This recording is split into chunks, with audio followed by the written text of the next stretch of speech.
Salatti mina mundum su galata Dios. Hallelujah. Karasa jiranne, karasa yeroo kan arganne. Kanaaf isa waaqessuun, isaaf gajjechuun, isaaf shubbisuun nurraa fokkisu. Sagalee keessa ol kaasaa ta'e Waaqayyoon na waaqessedha. Inni immoo bishaanii midhaan koo ni eebbisedha.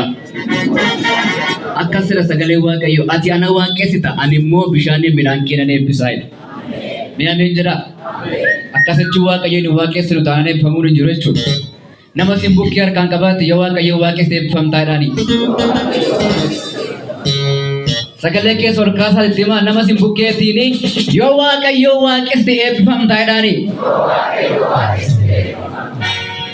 Waaqessi namas Waaqayyoon isa bukkee waaqabee waaqessu waaqormaa ofirratti moosisu ani waaqa tolfamaa nani irratti of gatee namchala waaqaddoo sabira isa bukkee waaqabee waaqessu waaqormaa ofirratti moosisu ani waaqa tolfamaa nani irratti of gatee. Enne musiika dubbataanii Waaqayyo waaqessina.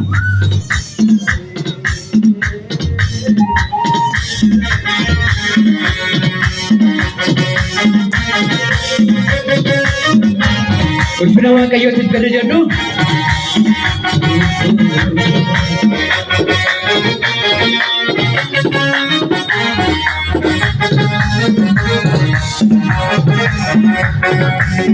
Ilillee bana kana keessa Yesuusiin galanni dhaga'u. Ilillee kan qabu galata isaaf. Yesuusiin mootichaaf. Hallelujah.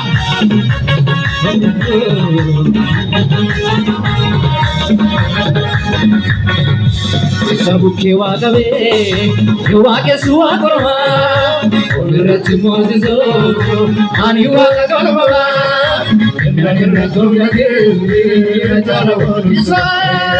Isa bukkee waaqabee waaqessu waaqormaa ofirratti moosisu ani waaqa tolfamaa.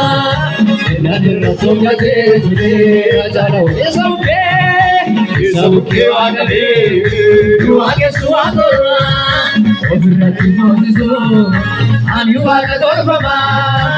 Naanirra tokkatee jaalawaan isaaf laatee kutubaaraku isaaf laatee kutubaaraku na waaqessa waaqaku isaaf laatee kutubaaraku isaaf laatee kutubaaraku na waaqessa waaqaku isa bukkee waaqabee waaqessu waaqormaa ofirratti moosisu ani waaqa tolfamaa. Naanirra tokkatee jaalawaan isa bukkee waaqabee waaqessu waaqormaa ofirratti moosisu ani waaqa tolfamaa. Naanirra tokkatee jaalawaan isaaf laatee kutubaaraku isaaf laatee kutubaaraku na waaqessa waaqaku isaaf laatee kutubaaraku isaaf laatee kutubaaraku na waaqessa waaqaku isa bukkee waaqabee waaqessu waaqormaa ofirratti moosisu ani waaqa tolfamaa. Naanirra tokkatee isa bukkee waaqabee waaqessu waaqormaa ofirratti moosisu ani waaqa tolfamaa.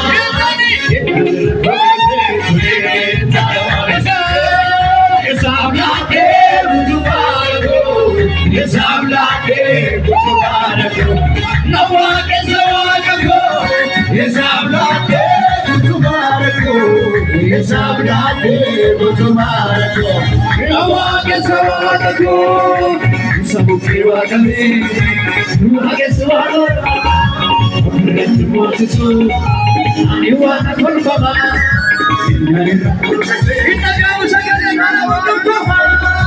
Isa bukkee waaqabee waaqessu waaqormaa ofirratti moosisu ani waaqa tolfamaa.